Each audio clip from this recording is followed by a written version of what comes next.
ప్రయత్నం చేస్తా ఉన్నారు. ఓకే ఓకే కిరణ్ యాదవ్ గారు ఏం చెప్తారు? పుల్లారావు గారు చేసిన కామెంట్స్ చూస్తున్నాం, డైవర్షన్ పాలిటిక్స్ అంటున్నారు. మేడం, ఒకటి ఇప్పుడు బీజేపీ నాయకులు మాట్లాడతారు, ఎందుకంటే బీజేపీ నాయకులు పవన్ కళ్యాణ్ ఇంకా మిగతా వాళ్ళంతా అలయన్స్ లో ఉన్నారు కాబట్టి ఖచ్చితంగా పవన్ కళ్యాణ్ ఏది మాట్లాడినా వాళ్ళకి సపోర్ట్ చేసే పరిస్థితుల్నే మాట్లాడాలి. ఎందుకంటే పుల్లారావు అన్న కూడా యూనివర్సిటీలో చదువుకుంటూ ఒక పక్క ఆయనకు పవన్ కళ్యాణ్ గురించి ఇష్టం లేకపోయినా, ఎందుకంటే ఆయన తెలంగాణ ఉద్యమకారుడు, తెలంగాణ ఉద్యమంలో పనిచేసి క్రియాశీలకంగా, సరే ఆయనకి ఇష్టం లేకపోయినా కూడా పవన్ కళ్యాణ్ ఇప్పుడు మద్దతు తెలుపుతూ మాట్లాడాల్సిన పరిస్థితి ఉంది. ఒకటి క్లియర్ గా ఆ రోజు ఎందుకు ఆయన మీటింగ్ ని డినే చేయాల్సి వచ్చిందంటే, అంత ముందుకు గతంలో ఆయనకు ప్రొఫెసర్ నాగేశ్వరరావుకి, లేదా ఆయన జనసేన నాయకులకి, ఇటువైపు ప్రొఫెసర్ నాగేశ్వరరావుకి సంబంధించిన మనుషులకి, లేదంటే మిగతా జర్నలిస్టులకి మధ్య కొంచెం కాంట్రవర్సీ నడిచి తెలంగాణ రాష్ట్రంలో ఎక్కువ కొంచెం కాంట్రవర్సీ నడిచి తెలంగాణ ప్రజలందరూ కొంచెం అరే ఏంటి పవన్ కళ్యాణ్ ఏం మాట్లాడిండు, నాగేశ్వరరావు ఏం మాట్లాడిండు, మా తెలంగాణ బిడ్డలు ఎందుకు అవమానిస్తున్నారు అన్న ఆ స్థాయిలో కొంచెం వాతావరణం హీట్ ఎక్కి ఉన్నది. ఆ సందర్భంలో June 2 వచ్చి సతీష్ అన్నట్టు ఆ రోజు త్యాగాలకు ప్రతీక కాబట్టి ఆ రోజు ఆయన పెట్టే మీటింగ్ లా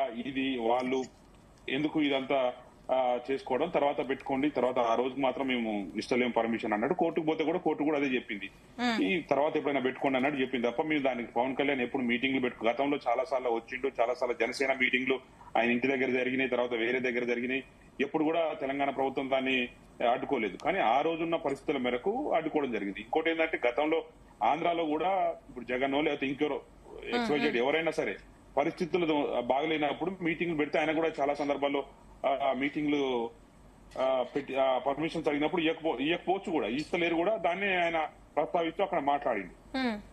అంతే తప్ప పవన్ కళ్యాణ్ అది కూడా చెప్పిండు, పవన్ కళ్యాణ్ రేపు ఎప్పుడైనా పెట్టుకోవచ్చు, ఎక్కడైనా పోటీ చేయొచ్చు. గతంలో కూడా జనసేన నాయకులు తెలంగాణ రాష్ట్రంలో పోటీ చేసిన సందర్భాలనే ఒకరో ఇద్దరు వార్డు మెంబర్లు సర్పంచ్ లో గెలిచిన సందర్భాలు కూడా ఉన్నాయి. కానీ ఎవరు అడుకోలే కదా ఆ రోజు. కానీ ఇప్పుడున్న పరిస్థితులు ఏంటంటే తెలంగాణ రాష్ట్రంలో బీజేపీ పార్టీకి ఒక సరైన ఫేస్ లేదు, పబ్లిక్ ఫిగర్ లేదు, కాంట్రవర్సీ చేసే నాయకులు లేడు, జనాల్ని కొంచెం ఇటువైపు చూసే నాయకులు లేడని చెప్పి పవన్ కళ్యాణ్ గారిని దింపినట్టు అనిపిస్తుంది. ఎందుకంటే గత 12 సంవత్సరాల్లో ఎప్పుడూ లేదు. కానీ ఒకేసారి June 2 వచ్చినప్పుడు అయితే పవన్ కళ్యాణ్ వచ్చి నీ మీటింగ్ పెడతా, నేను ఏదో మాట్లాడతా అంటే దాని వెనకాల ఏం రాజకీయ కోణాలు ఉన్నాయనేది కూడా చూసుకోవాలి. మీకు క్లియర్ గా చెప్పేది ఏంటంటే తెలంగాణ ప్రభుత్వం కాంగ్రెస్ పార్టీగా మాకు పవన్ కళ్యాణ్ వచ్చినా, ఇంకెవరు బ్రహ్మానందం వచ్చినా సరే, ఇంకెవరు ఆలీ గారు వచ్చినా, ఎవరు వచ్చినా సరే మాకు ఎటువంటి ప్రాబ్లం లేదు. ఎవరైనా రావచ్చు, ఎవరైనా పోవచ్చు, ఏదైనా చేయొచ్చు. కానీ మీరు వచ్చి ఇక్కడ మీరు ఇప్పుడు నేను తెలంగాణ రాష్ట్రంలో ఉన్న పౌరుణ్ణి, నేను ఆంధ్రాకు పోయి ఆంధ్ర మీ అయ్యా సొత్తా అని అడిగితే, మీ అయ్యా జాగిరి అని అడిగితే అది ఎట్లుంటది? ఇప్పుడు ఆంధ్ర రాష్ట్రంలో పోయి నేను ఎక్కడో టూర్కు పోతా, తమిళనాడు కేరళకు పోతా, ఏదో కేరళ మీ అయ్యా జాగిరారా పోయి నేను వస్తా ఇక్కడ రాజకీయాలు చేస్తా, మీరు ఎవరు అని మాట్లాడితే అది కరెక్ట్ అవుతుందా? కాదు కదా. పవన్ కళ్యాణ్ గారు ఒక రాష్ట్రానికి డిప్యూటీ సీఎం, ఆయన అంటే పక్క రాష్ట్రం అన్నట్టు, ఈ రాష్ట్రానికి సంబంధం లేనట్టు ఒక రాష్ట్రానికి డిప్యూటీ సీఎం అయినప్పుడు ఈ రాష్ట్రానికి వచ్చినప్పుడు ఆయన తగిన మర్యాదలు, ప్రోటోకాల్ ఏ విధంగా ఇయ్యాలో ఆ విధంగా ఇస్తాం. కానీ ప్రజల్ని రెచ్చగొట్టే విధంగా, ప్రజలకు నచ్చని అంశాలని ప్రస్తావించొద్దు అనేది ప్రజలు ఒకవేళ పుల్లారావు గారు అన్నట్టు ప్రజల అగ్రహావేశాలు వెలిబుస్తున్నాయంటే నేను అంటున్నా, గతంలో రోడ్లెక్కి ధర్నాలు చేసిన ప్రజలకు ఎప్పుడైతే వాళ్ళకి ఎప్పుడైనా అసౌకర్యం కలిగినప్పుడు, ప్రభుత్వం నుంచి మద్దతు దొరకనప్పుడు రోడ్లెక్కి ధర్నాలు చేసిన సందర్భాలు ఉన్నాయి. ఈ 2.5 సంవత్సరాల కాలంలో ఏ ఒక్క రైతన్నా రోడ్లెక్కి ధర్నాలు చేసిరా? ప్రజలు రోడ్లెక్కి ధర్నాలు చేసేదా?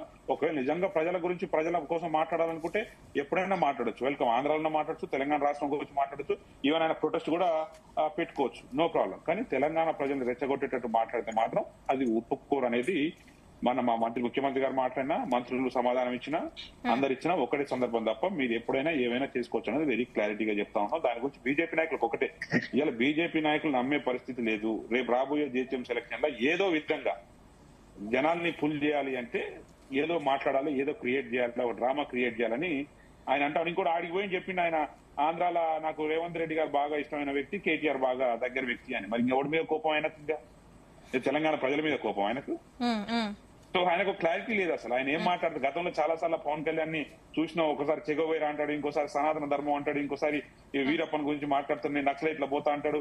అసలు ఆయన మీటింగ్స్ అన్ని, ఆయన రాజకీయాల్లో ఎంటర్ అయిన నుంచి ప్రతి దగ్గర నుంచి పరిశీలిస్తే ఒక క్లారిటీ అనేది పవన్ కళ్యాణ్ కి లేదు. ఏ సందర్భానికి తగ్గట్టు ఆ గతంలో ఆయన ఉత్తరాది వాళ్ళు ఎక్కువ పెత్తనం చెలాయిస్తారు, తెలంగాణ ఇప్పుడు దక్షిణాది వాళ్ళకి ఏం తక్కువ, నేను ఉత్తరాది మీద పోరాడతా, ఉత్తరాది పార్టీల మీద పోరాడతా అని మాట్లాడింది.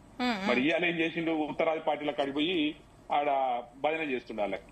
సో మనం మాట్లాడిన మాటలు కొంచెం క్రెడిబిలిటీ ఉండాలంటే గతంలో ఏం మాట్లాడినా ఇప్పుడేం మాట్లాడుతున్నాం అనేది కొంచెం బ్యాలెన్స్ చేసుకుని మాట్లాడటం మంచిది తప్ప ఏదో వచ్చిన కదా పవన్ కళ్యాణ్ సినిమా స్టార్ ఆయన మాట్లాడితే మొత్తం మీడియా అంతా కవర్ అవుతుంది, ఏది పడితే అది మాట్లాడదాం అంటే కరెక్ట్ కాదు. ఎందుకంటే మీ బీజేపీ నాయకులు కూడా ఉన్న దాంట్లో చాలా మంది నాయకులు ఉన్నారు. మీరు ఇక్కడ మాట్లాడినా తెలంగాణ రాష్ట్రం నుంచి ఏది మాట్లాడినా ప్రజల కోసం మాట్లాడినా అది నడుస్తుంది తప్ప ఇవాళ పక్క రాష్ట్రం నుంచి వచ్చి వాళ్ళు ఇక్కడ ఈ రాష్ట్రంలో ఉన్నారు. ఈ రాష్ట్రంలో సినిమా నటులు వాళ్ళకి ఇల్లు ఉన్నాయి, వ్యాపారాలు ఉన్నాయి, ఏదైనా చేసుకోవచ్చు. కానీ ఒక రాజకీయంగా మాట్లాడేటప్పుడు కన్స్ట్రక్టివ్ గా మాట్లాడి ఏమైనా ఇప్పుడు ప్రజలు ఇబ్బంది ఓట్లు కొంటలేరు అని మిగతా నాయకులు ఆరోపిస్తారు. ఓకే, మీరు కూడా మీ దగ్గర ఏమన్నా దాని మీద ఆధారాలు ఉంటే దాని మీద మాట్లాడండి, ప్రభుత్వం దాన్ని పరిశీలిస్తుంది. ఏమైనా రైతులకు ఇబ్బంది కలిగితే ఇంకెవరికైనా ఇబ్బంది కలిగినా చేస్తుంది. అంతే తప్ప ఊరికనే వచ్చి న్యాయ జాగిర తెలంగాణ రాష్ట్రం అంటే ఇంకోలాగా రెస్పాండ్ మా మంత్రులు రెస్పాండ్ అయ్యారు. ఇంకా రాను ఇంకా అదే మాట్లాడదాం అంటే ప్రజలు కూడా రెస్పాండ్ అవుతారు.